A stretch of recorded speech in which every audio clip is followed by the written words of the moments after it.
All right, I've tried this several times and I keep having computers shut down. So I'm going to show you how to build a chart, a bar chart or bar graph using Google Sheets. I also try to show you using Microsoft Excel, since some of your computers might default to those if you don't have access to Google Sheets. So if you have a word processor, a computer you're using at home, or whatever, the Chromebook should default to Google Sheets. So I was noticing my back computer, my main computer, kept defaulting to Excel. So I'll do both. All right. So this is Google Sheets. So for seventh grade, you have to do a water bottle lab where you currently have all this data right here given to you. All right. And in this data, I'm going to jump over to the water bottle lab right here. I think I have a copy of it right here. So I'm going to get rid of this right here.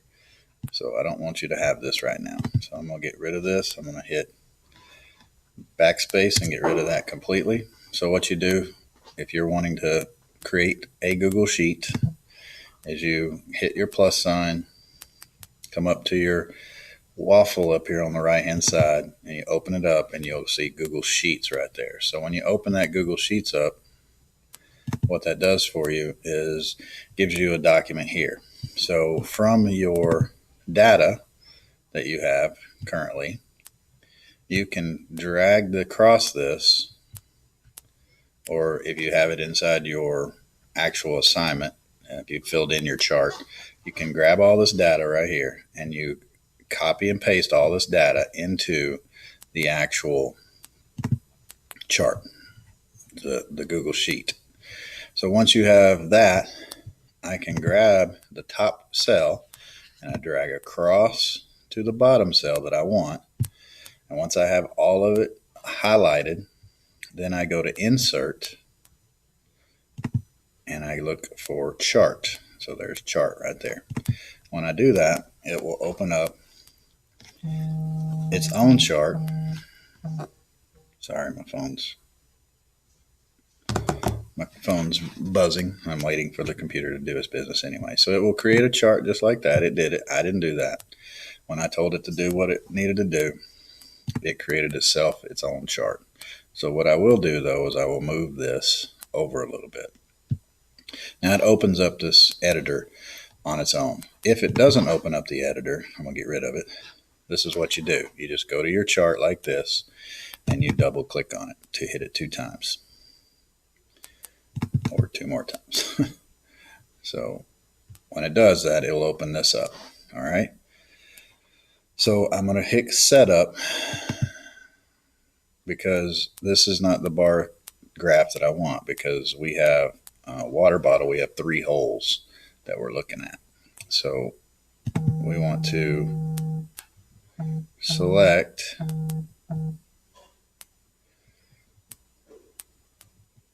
a bar chart, a bar graph that we feel like will be indicative to the information that we're trying to convey. So that's what we got selected there.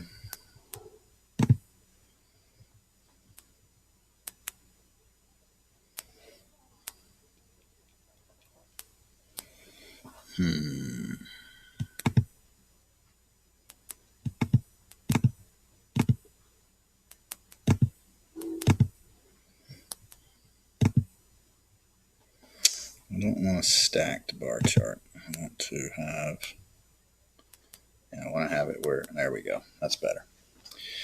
So even though you can barely see it, what I did was hit column chart. It was originally defaulted to this first one here. I hit column chart because I didn't want it to stack on the top of here. But you can barely see down here at the bottom, group 1, you can see the 10 centimeter, the 20 centimeter, and the 30 centimeters. So now what I need to do is I need to make some tails, my title, my axis, my intervals, my labels, and my scale. So I hit customize over here and it says charts and axis titles. So my chart title, I'm going to hit chart title, and it defaults right here. So what is the name of my overall chart? Well, it's the Water Bottle Lab, right? Water Bottle, oops, I can spell, Bottle Lab. Okay. Now I'm particular. I don't want it being left justified. I want it to be in the center. So I put it in the center, and that moves it over. And then the next thing I want to change is I'm going to do my horizontal axis. What is my horizontal axis right here? I want my horizontal axis to be called my trials, or my groups, whatever you want to call it. But trials 1, 2, 3, 4, and 5. Looks like that's several. You could even say water bottle. You could say water bottle trials. You could say water bottle holes, whatever you want to say. So, but I'm going to say my trials or my groups. We'll just leave it as groups. Groups. Maybe I can spell again. Groups. All right. Make it groups. And then I'm going to switch it to vertical axis real quick. Vertical axis is my over here. And I'm going to make that my time, because we were timing it, remember? So my time. So that gives me everything. I already know that my blue represents my 10, my red represents my 20, and my yellow represents my 30. So I'm done right there. So I'm going to hit X to close that out. So now I can see my water bottle experiment. Now when I want to, I can take this and highlight it like that. I just clicked on it, highlight it, right click on it, or Control C. I think that's what you actually have to do. So let me get rid of that. Hit Control, you click on it, hit Control C. And when you hit Control C, you'll have to go back to your original water bottle document that I gave you and insert it, take the graph out and insert it into that.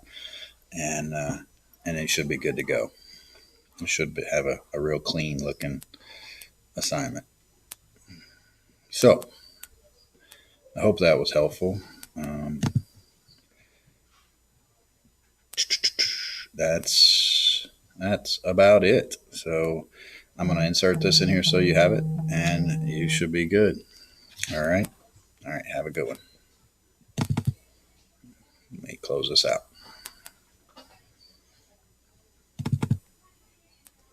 Close it out.